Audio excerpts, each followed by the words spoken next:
Special Counsel Jack Smith's not back. He never left. And now we know from a new letter from his lawyers that there is a 9-hour videotape of him telling the House Oversight and Judiciary Committees in 9 hours of sworn testimony that Donald Trump is a criminal and that he had evidence to prove beyond a reasonable doubt that Donald Trump committed crimes to interfere with our election in 2020, that he had credible evidence that he committed Espionage Act violations and obstruction of justice at Mar-a-Lago. That's the 9-hour videotape that the House MAGA don't want you to see.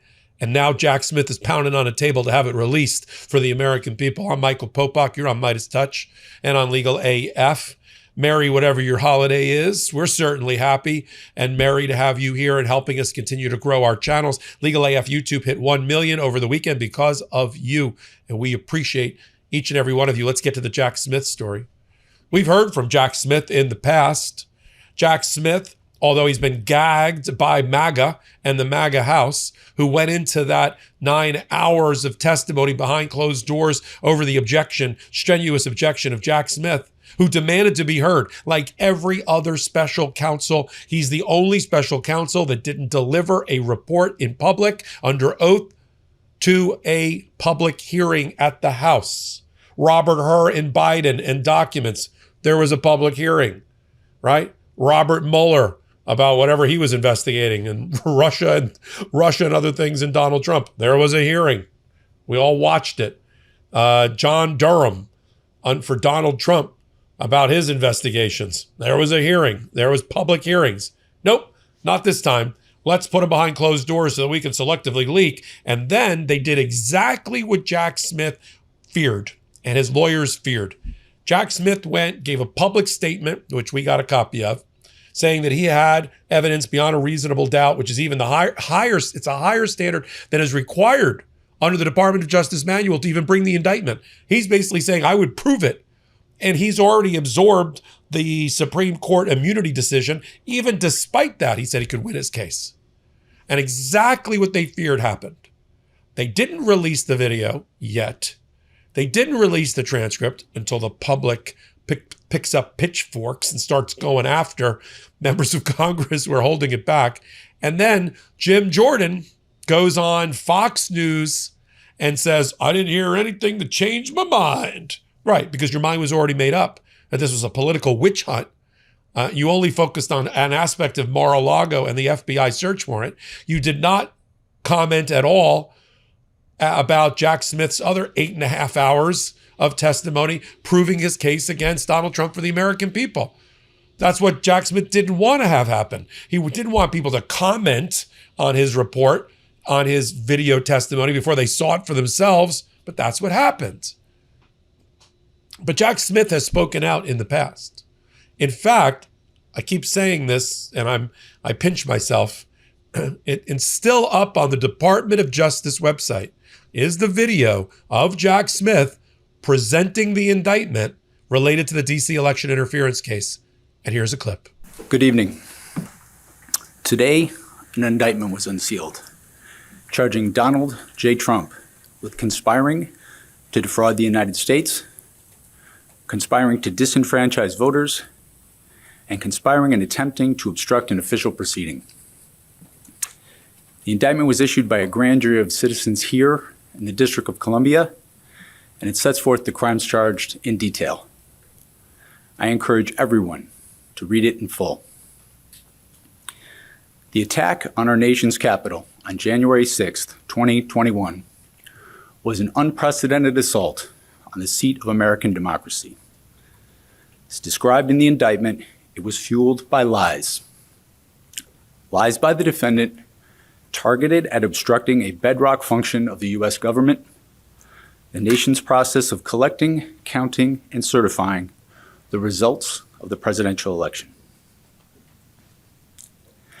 The men and women of law enforcement who defended the U.S. Capitol on January 6th are heroes.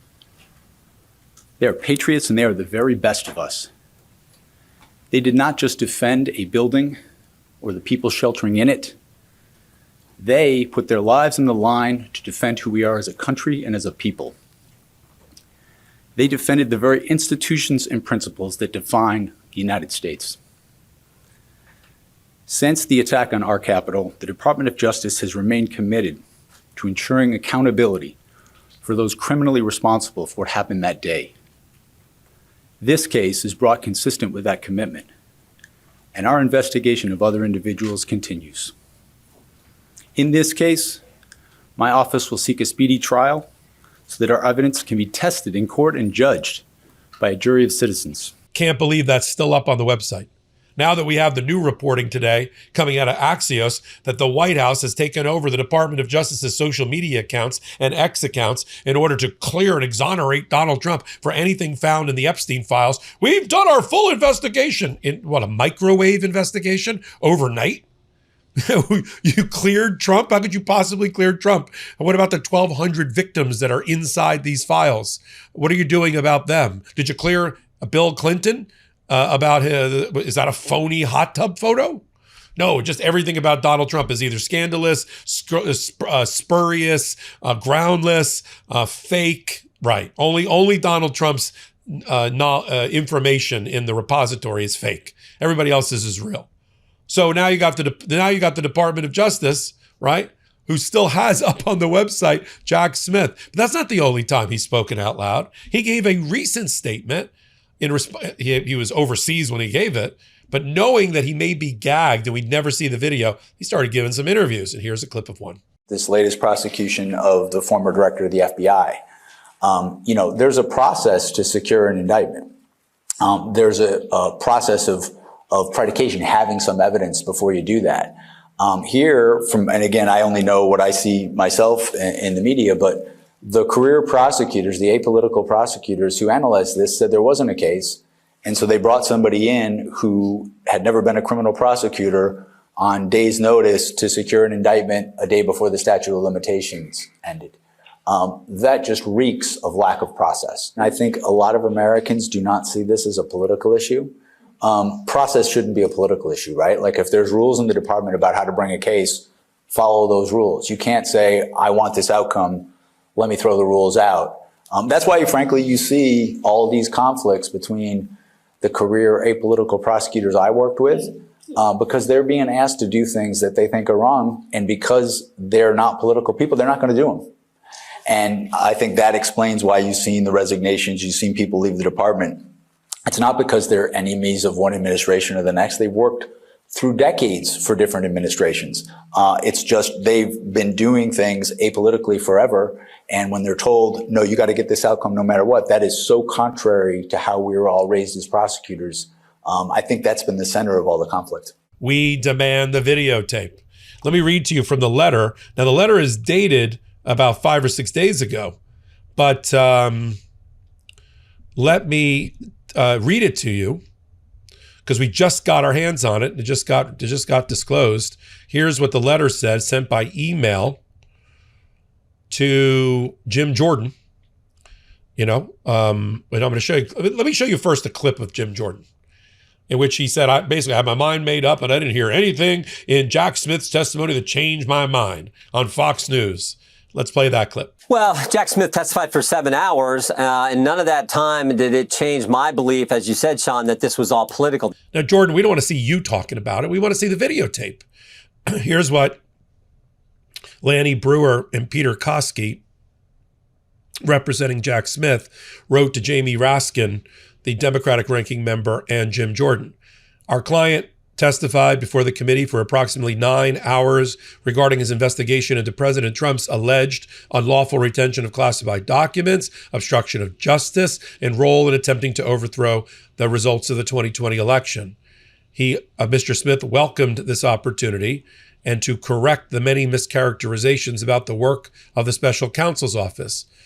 And by the way, he's the Special Counsel. He's not the alleged, purported, supposed, in quotes, Special Counsel that the Department of Justice likes to troll Jack Smith about in their filings.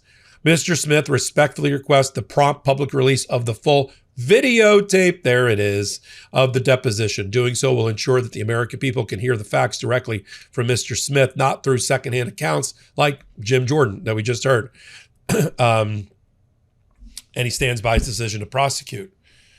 We need that transparency. It's not just about Epstein files transparency. It's about all of it. Now, what's going to happen is we're going to get the ranking Democrat on the committee, like Jamie Raskin, writing a letter to the House, to the Judiciary Committee's, to the Department of Justice's Inspector General, demanding a full investigation about the release of the videotape, and why the reports shouldn't all be released.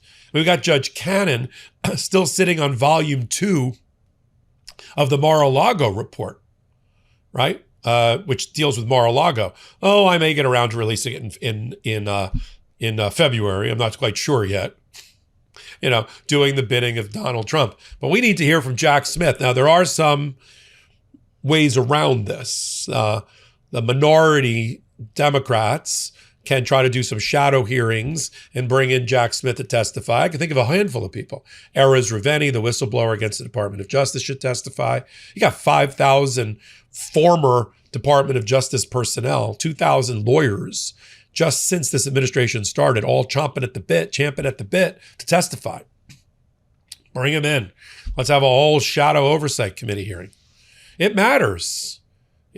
As I said, every special counsel but Jack Smith got the opportunity to speak directly to the American people, except for Jack Smith. He got volume 1 about the DC election interference case. He got that out the door. That's available for reading, for your reading pleasure. That's out there, along with the Jan 6 report by the Jan 6 committee. But just at the moment he was going to get volume 2 out, it was blocked by Judge Cannon.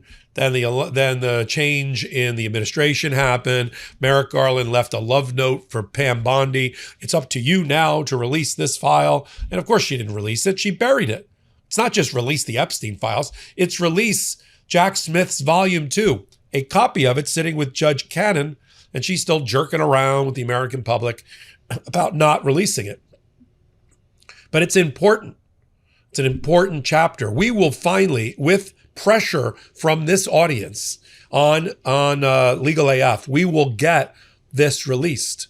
I have on the show Senator Blumenthal, Senate Judiciary Committee, Jamie Raskin, the ranking member on the House Judiciary Committee. We've had Senator Coons. There's so many different congresspeople and senators we've had on to put pressure, but we need public pressure. Public scorn of the Trump administration. That's one of the things, as a lightning rod, one of the things that we do here together so well on Legal AF. I'm glad you're here. Just on the eve of a lot of people's holidays. I appreciate you being here. We're cranking out the content right through Christmas Day. No insult to people that celebrate, but we got a job to do here ourselves, and picking it back up, of course, on Friday. So a full slate of amazing interviews and other things all day tomorrow on Christmas, and then we'll pick it back up as if we didn't skip a beat on Friday, the 26th, right in through New Year's and New Year's Eve and New Year's Day. So I'm glad you're here with us, sharing your holidays, your festivities with us on these important issues on Legal AF. And thank you for those that helped getting us over the 1 million subscriber threshold. We're now moving towards 2 million, which we hope to get in 2026. The bigger we are, the more muscular we are, the more we're defended and protected against attempts to crush our First Amendment speech and our independence of thought and opinion that you come here for. So become a part of our audience. It's all free, no outside investors, no paywall. And I'm announcing a 30% off sale from now until the end of the year, till midnight on the 31st. 30% off Substack if you become a paid member for an annual membership. It averages out to about $6 a month, and we will overwhelm you with content as a return on your investment. Till my next report, I'm Michael Popok. Can't get your fill of Legal AF? Me neither. That's why we formed the Legal AF Substack.